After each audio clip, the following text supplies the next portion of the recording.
നിങ്ങൾ കൈരളി എഴുതിയ പച്ചക്കള്ളം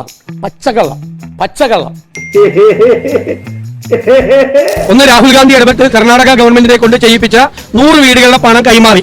ലീഗ് പ്രഖ്യാപിച്ച 100 വീടുകളുടെ സ്ഥലം ഏറ്റെടുത്ത് നിർമ്മാണ പ്രവർത്തനം തുടങ്ങി. അടുത്ത ആഴ്ച ഞങ്ങളുടെ രജിസ്ട്രേഷനാണ് സ്ഥലത്തിന്റെ. ആ രജിസ്ട്രേഷൻ കഴിഞ്ഞാൽ ഉടൻ തന്നെ 10 ദിവസത്തിനുള്ളിൽ പ്ലാൻ അംഗീകരിച്ച് ഞങ്ങളുടെ നിർമ്മാണ പ്രവർത്തനം ഞങ്ങൾ തുടങ്ങും. അപ്പൊ 300 വീടാവും. എല്ലാ ഗവൺമെന്റുകളും പരസ്യം കൊടുക്കുകയാണ്. പരസ്യമല്ലാതെ വാർത്ത വരുത്തുന്ന രീതി മാധ്യമങ്ങളെ കൊണ്ട് പണം കൊടുത്ത് ചെയ്യിപ്പിക്കുകയാണ്. മാധ്യമങ്ങൾക്ക് കൊടുക്കുന്നുണ്ടോ എന്നാണ് എന്റെ ചോദ്യം. അല്ല, കൃത്യമായ ചോദ്യം കൃത്യമാണ്. അതിന് ഉത്തരം പറയേണ്ട മുഖ്യമന്ത്രിയാണ് ഞാൻ ബാക്കി. കേരളത്തിലെ ഒരു സമുദായ നേതാക്കന്മാരുടെയും മുമ്പിൽ നിങ്ങളുടെ MLA മുട്ടുമടക്കില്ല എന്ന് പറഞ്ഞാൽ ഞാൻ ഏതെങ്കിലും സ്ഥാനം കിട്ടുന്നതിന് വേണ്ടി ഒരു സമുദായ നേതാക്കന്മാരുടെയും പരിക്കൽ പോയി കാവൽ കിടന്നിട്ടില്ല. അതല്ല, എന്നെ അത് കിട്ടില്ല.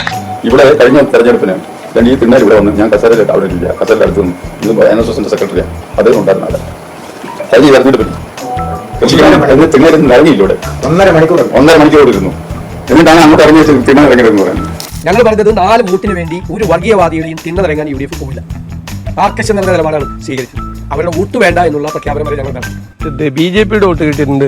കഴിഞ്ഞ പ്രാവശ്യം 2020 ചെയ്ത ഇല്ല 25,000 വോട്ടർ അവിടെ ജയിക്കും. ഞങ്ങൾക്ക് 25,000 വോട്ടർ ജയിക്കാനുള്ള വോട്ടൊന്നും അവിടെ ഇല്ല, ഞങ്ങളുടെ ആ മണ്ഡലത്തിൽ ഇല്ല. അത് നിങ്ങൾ മനസ്സിലാക്കണം. ഞെട്ടിപ്പോവും. അല്ല, വേണമെങ്കിൽ അങ്ങനെ എടുത്തോ. കേരളം ഞെട്ടിപ്പോവും. വരുന്നുണ്ട് ഇതുമായിട്ട്. അല്ല, നോക്കൂ.